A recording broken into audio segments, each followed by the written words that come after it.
Time बन रही थी, लेकिन तैयब साहब बहुत प्यार से मैं उर्दू लिखता सा उन्होंने एक नात सी कि पानी लाला फावे हुए रूह दे रुख ना सावे हुए, पानी लाला फावे हुए रूह दे रुख ना सावे हुए, शुतर सवार ना पाई चाती सुंजे सोच खिचावे हुए, रंगा वाले शहर ना पड़े, रंगा वाले शहर ना पड़े, रंगो रंग पतावे हुए, पानी लाला फावे हुए रूह दे रुख ना सावे हुए। उन्होंने ना जरी ना वो मेरे पंजाबी लाए, फिर मैं पंजाबी लिखी।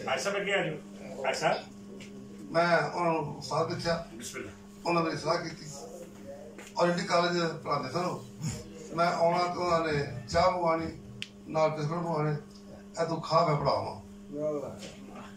मैं खांदा ना पढ़ाते ना, फिर छुट्टी होनी तो फिर मैं नाल टुर पैना अनारकली ते टुरना पैदल, मैं पिछे रह गया।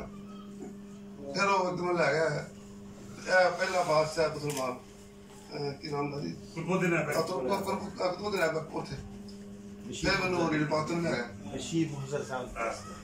जी राणा साहब सन मशीह मुंडा साहब सन, उन्होंने दोस्त सन ताब सी ते ए सर बख्शीदा साहब इन्हां दा इन्हां बड़ी बार गया उन्हां घर वो लग गया हां जी। ते जी साहब ने ते कोई ऐसा प्रोग्राम जिसे नहीं गया लगे नाल लग जाते सन। तो मैं दो चीज़ें लिखी हैं, मैं पेश कर लगा हूँ। आफनाज साहब ने मैं समझा कि मैं इतने नहीं अंदर खोता हूँ, मैं उतों का है बंदा उतों का बलाल